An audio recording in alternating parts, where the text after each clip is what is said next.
Tolong dengarkan namanya baik-baik. Aulia. Hadir, Bu. Oke. Rizda. Hadir, Bu. Vita. Hadir, Ibu. Cynthia. Hadir, Bu. Ripka. Hadir, Ibu. Nur Hikmah. Sama, sakit, Bu. Semoga lekas sembuh ya. Fitri.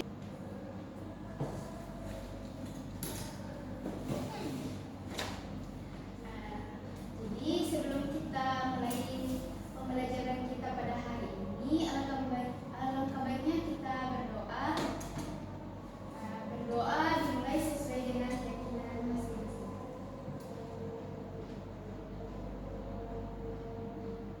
Berdoa selesai. Jadi kita hari ini belajar tentang ini. Oke, kita akan lanjut pembahasan kita pada hari ini, yaitu tentang apa itu langkah-langkah melakukan penelitian etnografi. Nah, sebelumnya itu saya mau tanya, siapa yang masih ingat apa itu penelitian etnografi?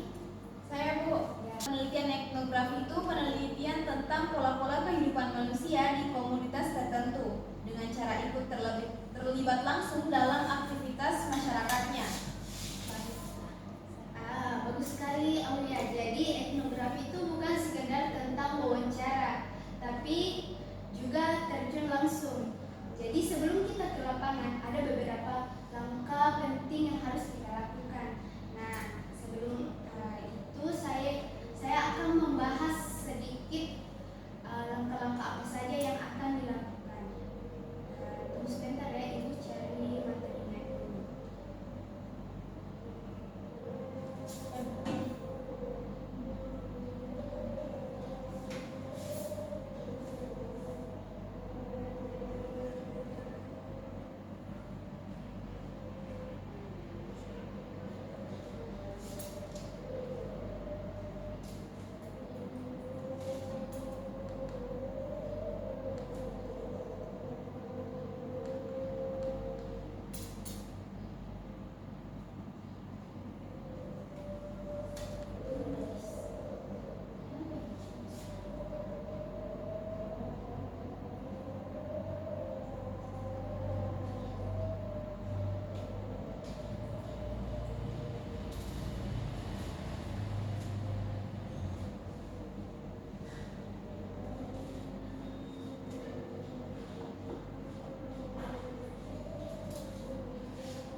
Oke, nah langkah-langkah yang harus kita lakukan dalam melakukan penelitian etnografi itu, yang pertama itu kita harus menentukan masalah penelitian dan informan.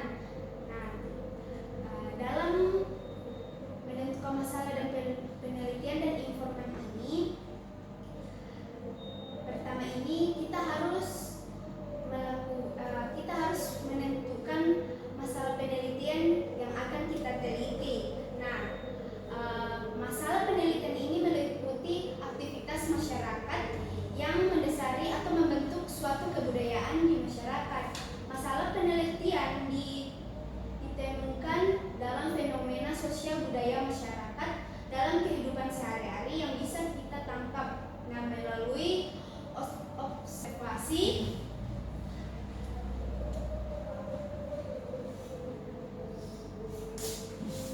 hal itu yang kita lakukan. Nah, berasal dari penelitian itu sendiri. Namun sebaiknya masalah penelitian itu kita harus melakukan suatu hal yang memang dirasakan oleh masyarakat, dan bukan hanya dirasakan atau disangkakan oleh penelitian sendiri saja.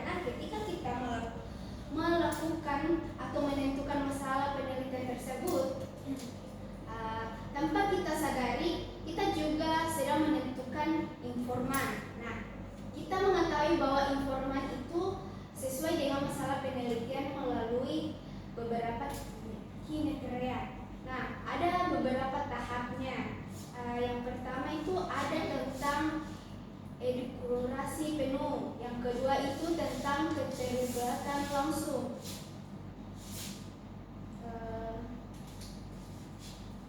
Yang ketiga itu cukup waktu. Yang keempat itu nonatif. Nah, mungkin Ibu akan jelaskan sedikit keempat hal itu. Jadi edukasi penuh itu merupakan merupakan proses alami informan di mana mempelajari suatu tentang kebudayaan tertentu. Nah, kita bisa lihat bagaimana itu informan itu pertama kali muncul di suatu institusi dan belajar beradaptasi dengan suatu kebudayaannya. Nah, hal ini bisa mengarahkan pada pengalaman informan yang telah bertahan di sana untuk bisa jangka waktu lama. Nah, salah satu contohnya yang kita mengobrol setiap hari. Contohnya seperti itu. Nah, yang kedua itu keterlibatan langsung. Di mana hal ini tuh biasa kita diperlihatkan untuk memilih calon informan tentang bagaimana keterlibatan informan dalam suasana tentang kebudayaannya. Nah, hal ini menjadi sebuah acuan bagaimana informan itu menggunakan pengetahuannya dan membimbing tindakannya dalam membentuk kebudayaan. Nah, kualitas data yang akan diperoleh tergantung bagaimana informan itu masih terlibat di suasana kebudayaan. Jadi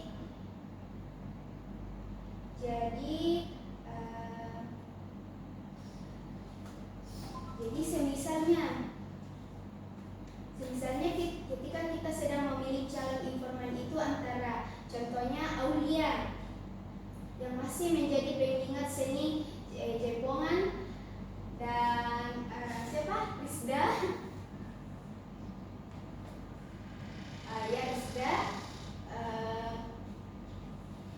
yang sudah tidak mengikuti kegiatan tersebut. Nah, keduanya ini kan saling berlawanan. Nah, di mana hal ini hasil data yang didapatkan akan dipilih karena contohnya Aulia tadi masih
ini tuh membentuk desain sebuah karya etnografi.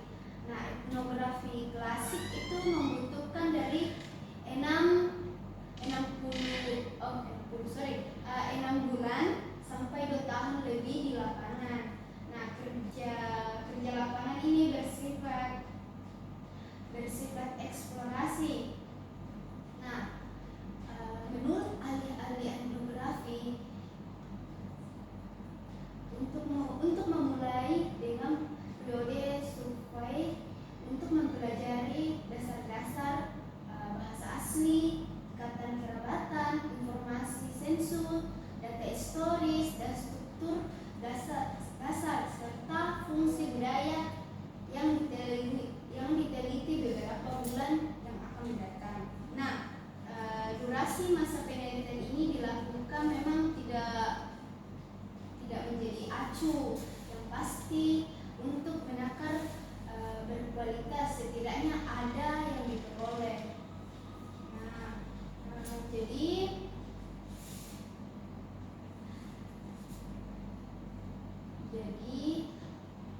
lokasi penelitian itu tentu saja tidak boleh kita pilih sembarangan. Kita harus menentukan sesuai dengan subjek yang berkaitan dengan judul kita. Jadi jangan asal pilih ya. Ya, Bu. Oke. Jadi kita akan lanjut tentang memperoleh izin koordinasi dan akses penelitian. Nah, untuk membutuhkan izin penelitian atau persetujuan dari pihak-pihak yang terkait dapat memperoleh akses penelitian masyarakat yang ingin diteliti. Nah, hal yang harus dilakukan dalam rangka melancarkan suatu penelitian itu, yaitu kita akan melakukan hal-hal yang tidak boleh, yang kita tidak inginkan. Nah, berdasarkan kita harus juga mencari orang yang sudah berpengalaman, atau kita bisa mencari apa namanya itu? Betul juga saya.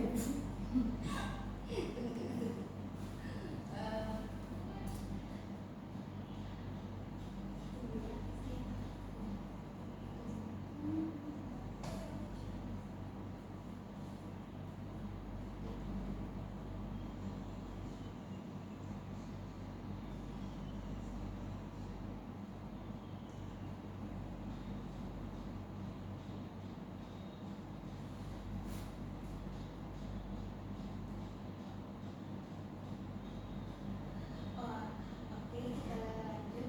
Jadi berdasarkan sejumlah pengalaman peneliti etnografi dalam penelitian etnografi yang karena mengabaikan terhadap aspek penelitian tersebut,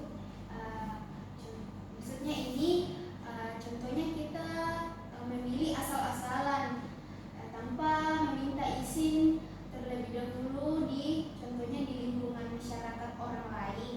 Nah, orang yang melakukan penelitian ini akan disangka sebagai teroris. Nah, masalah seperti hal itu yang dialami oleh peneliti tersebut itu dapat teratasi jika sudah berkoordinasi, maksudnya dia sudah mendapatkan surat izin dari kepada pihak-pihak yang berwenang. Nah, seperti itu. Nah,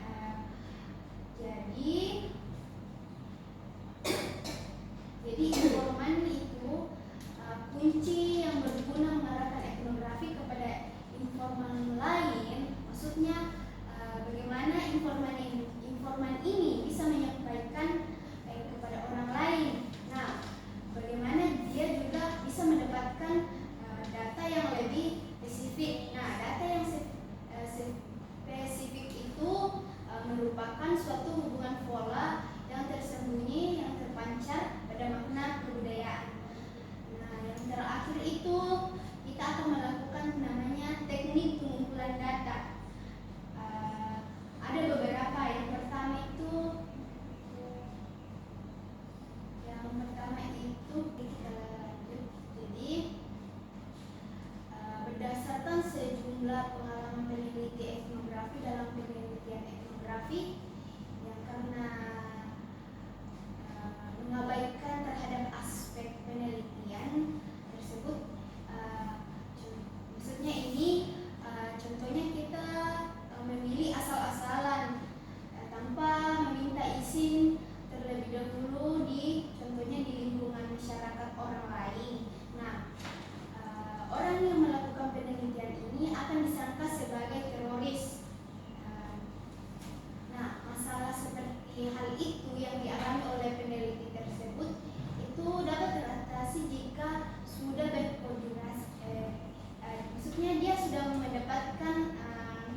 merupakan suatu hubungan pola yang tersembunyi yang terpancar pada makna kebudayaan.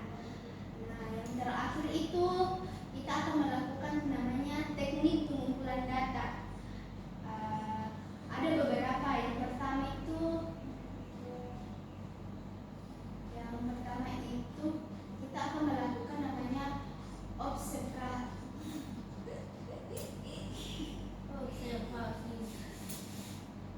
Oke, kita akan melakukan namanya observasi.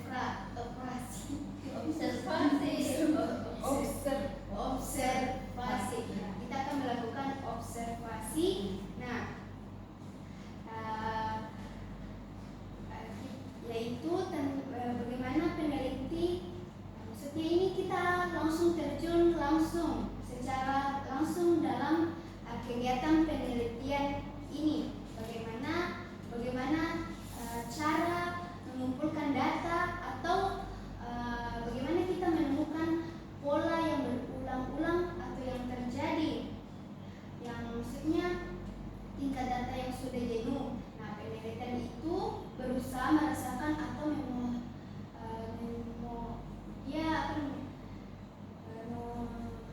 memposisikan dirinya pada pengalaman informan tersebut. Jadi dalam kegiatan sehari-hari atau yang disebut sebagai edufiltrasi, nah, di mana ada batasan peneliti. Terkadang bisa menjadi pengamatan penuh saja seperti terkait dengan ketersediaan etnografi maupun informan.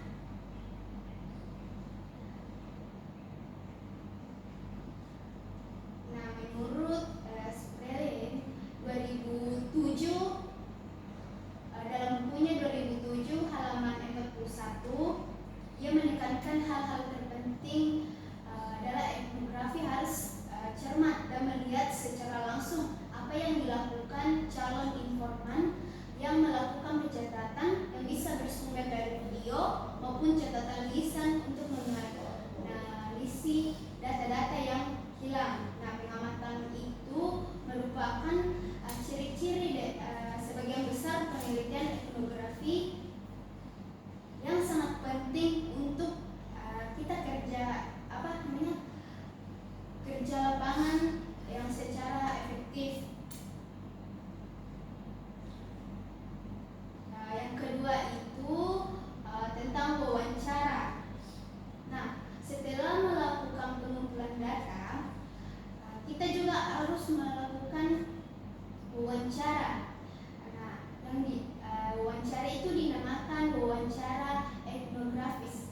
Nah, wawancara ini tuh berkaitan dengan penguasaan bahasa setempat yang menjadi faktor penting untuk keberhasilan pengumpulan data. Itulah kira-kira pembahasan hari ini. Jadi Ibu akan tes sampai mana pemahaman kalian yang telah Ibu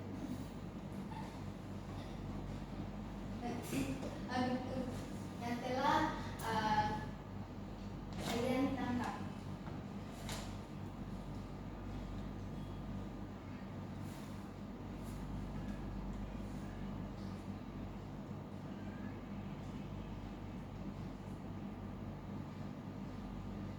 Fikri tadi siapa itu?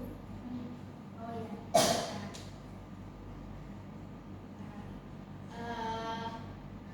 Isda, langkah pertama ada beberapa langkah yang penting yang harus kita lakukan. Nah, langkah pertama apa yang akan dilakukan?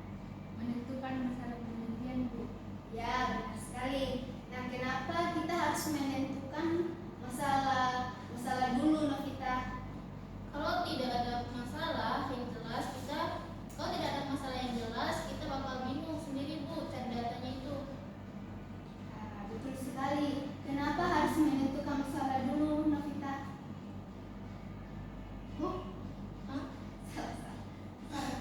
Salah baca kecil.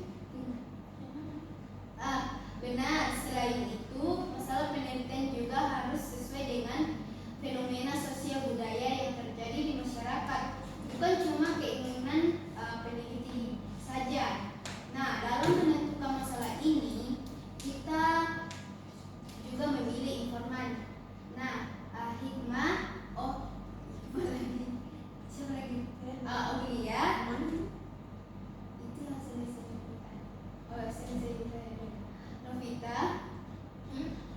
bukan Novita. Iya, tunggu.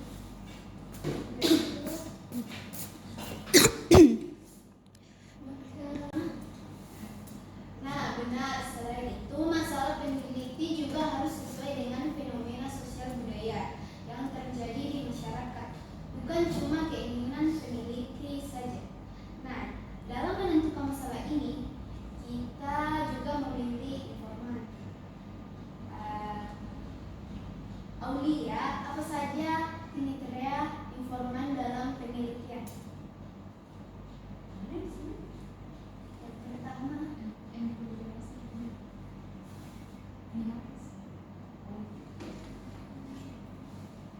Ya Bu, yang pertama itu ada enkulturasi penuh Bu. Artinya informan itu harus benar-benar hidup dan tumbuh dalam budaya itu Bu. nah, bagus. Yang kedua, Yang kedua itu ada keterlibatan langsung. Jadi informan harus aktif berperan dalam aktivitas budaya yang diteliti Bu. nah, benar sekali. Nah, misalnya kalau kita mau teliti seni jaipongan di kampung Bayuwangan, lebih cocok informan yang masih aktif menari atau yang sudah lama berhenti? Cynthia?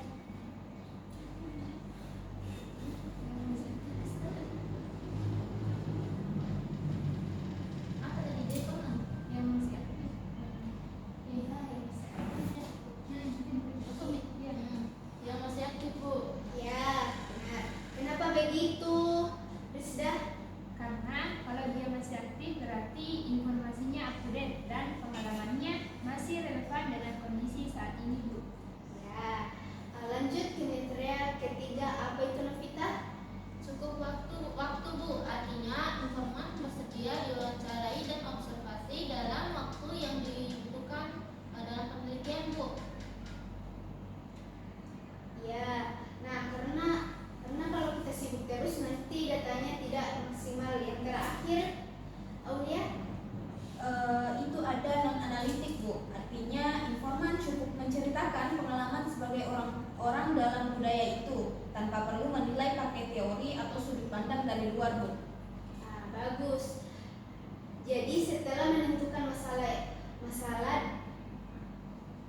dan informan, kita masuk ke langkah kedua, yaitu Tentukan dasar penelitian dan lokasinya Bu.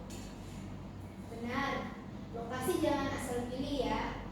Harus sesuai dengan masalah penelitian. Kalau mau teliti ritual adat, ya jangan ke kota besar, tapi ke desa yang masih melaksanakan adat tersebut. Nah, dalam etnografi klasik, dalam kerja lapangan itu berapa, Rizda? Biasanya 6 bulan sampai 2 tahun Bu. Ya, betul. Kenapa bisa selama itu, Novita? Supaya peneliti bisa benar-benar paham budaya masyarakat, bahkan sampai di tingkat jadi keluarga oleh masyarakat setempat Bu. Ya, di masa lalu memang begitu. Sekarang bisa lebih fleksibel, tergantung kebutuhan data. Sebelum masuk ke lokasi, kita harus lakukan apa dulu, Aulia? Kita itu harus melakukan mengurus izin dan koordinasi dulu Bu.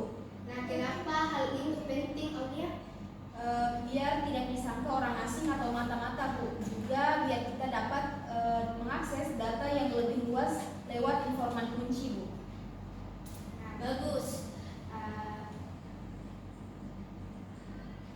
Pernah ada peneliti yang disangka teroris gara-gara tidak izin loh. Nah, setelah itu observasi. Cynthia? Observasi partisipan adalah peneliti ikut terlibat langsung dalam aktivitas masyarakat yang diteliti. Misalnya ikut ke sawah sama petani kalau mau diteliti kehidupan petani Bu. Ya, betul. Nah, penting sekali buat untuk mendapatkan data otentik. Nah, kalau wawancara etnografi itu bagaimana, Novita? Itu wawancara santai Bu, bukan formal kayak interogasi. Tapi ngobrol ngilar saja Bu, biar informan nyaman dalam cerita. Nah, bagus. Dan biasanya perlu kita paham bahasa lokal juga ya. Cynthia, kenapa hal itu penting? Biar kita paham makna dibalik istilah atau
Ulang.